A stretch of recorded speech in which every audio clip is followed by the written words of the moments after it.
Ini ialah Pro 2 Atiba 2021 yang baru dilancarkan 2-3 minggu lepas. Atiba ni adalah model pertama Pro 2 yang menggunakan enjin dengan bantuan turbocharge. Kejap, mesti ramai tanya, kenapa baru sekarang saya nak review Pro 2 Atiba 2021? Senang cerita, comeback lah. Mari kita sambung. Yang pertama saya nak cerita adalah ini, lampu utama. Di bahagian depan dia ni jenis LED reflector, tapi dia bukan sembarangan reflector. Dia ada satu fungsi yang dipanggil sebagai matrix LED. Oops, maksud saya jenis adaptive driving beam. Macam model Audi pakai lampu matrix LED. Jangan salah faham ya. Yang ini juga adalah benda yang pertama dalam Pro 2, khususnya dalam kereta yang kereta harga mampu milik. Dia berfungsi untuk tak bagi silau pada kereta depan kita. Dan kalau anda tengok di lampu dia ni, dia ada beberapa LED. Okey. Jadi LED yang menyuluh lampu besar tu, dia tak akan bagi silau pada kereta depan. Dia akan low beam kat situ. Tapi bila kereta dah lalu, dia akan high beam kan balik. Ini fungsi yang kata biasanya dapat pada kereta-kereta mewah lah. Contoh macam Mercedes S-Class, 7 Series ataupun Audi A8. Tapi sekarang Pro 2 boleh letak pada model Atiba. Itu yang pertama. Jadi tengok dia punya enjin dia. Enjin inilah yang saya katakan dia pakai turbocharge. Enjin 1 liter, 3 silinder dengan teknologi VVT-i double overhead cam yang boleh menghasilkan 98 PS pada 6000 RPM. Dan dia punya torque dia 140 Nm torque daripada 2400 sehinggalah ke 4000 RPM. Tapi bukan setakat pakai turbocharge, kotak gear juga baru. Kalau sebelum ni Pro 2 dia pakai kotak gear yang transmisi konvensional 4 kelajuan kan. Tapi sekarang dah pakai CVT.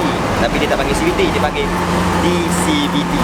Yang mana dia datang sekali dengan 7 virtual ratio, 7 nisbah maya. Tujuan dia, fungsi dia nak bagi rasa macam ada pertukaran gear lah. Padahal dia CVT je. Kemudian kalau anda tengok dengan sisi dia, ni rim dia, rim size 17 inci. Kenapa? Apa yang unik sangat dengan 17 inci? Pro 2 ni dia cuba buat kelainan untuk hilangkan identiti. Kalau kita tahu Atiba ni dia macam dia beradik kembar lah dengan Daihatsu Rocky dan juga Toyota Race. Masing-masing untuk top spec dia tawarkan 17 inci. Tapi Pro 2 dia come out dengan design ataupun reka bentuk yang tersendiri, lain daripada lain. Walaupun saiz 17 inci, dia punya penggunaan minyak dia jimat boleh dapat 18.9 km per liter. Itu pun kalau guna fungsi sistem Eco Idle. Okey. Rim kita dah settle. Jadi kita tengok bahagian belakang tu. Ruang boot dia ni bagi saya kira magic. Sebab apa? Okey, kalau anda tengok dia punya ruang boot ni memang kata dia menggunakan segala ruang yang ada. Dia memang cukup praktikal sebab dia ada 2 tingkat. Dan lantai dia ni boleh dilaras. Kalau ini adalah keadaan yang standard dia, tapi kita boleh maksimumkan lagi penggunaan ruang dia. Asalnya 303 liter. Tapi kalau kita nak load barang yang banyak ataupun barang-barang yang tinggi, kita boleh jatuhkan dia punya lantai ni. Ini saja. Okey. Sekarang dah dapat 369 liter.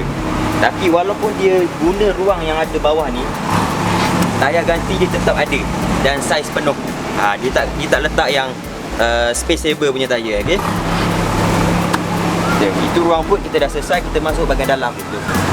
Satu lagi ciri yang satu unik pada Atiba ni adalah dia punya panel meter dia. Ini benda yang pertama juga yang ditawarkan pada Pro 2. Kalau sebelum ni kita tahu Pro 2 dia pakai meter analog. Tapi Atiba ni dengan harga bawah daripada 75,000, Pro 2 boleh tawarkan dengan panel meter digital sepenuhnya bersaiz 7 inci. Dan bukan setakat meter digital, dia juga adanya beberapa tema lah yang kita boleh pilih.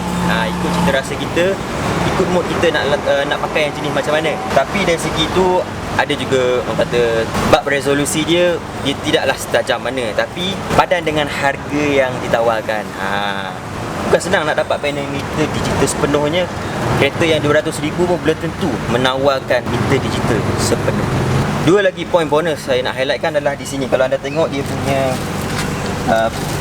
panel pendingin hawa dia ni, dia unik pada Pro 2. Kenapa unik?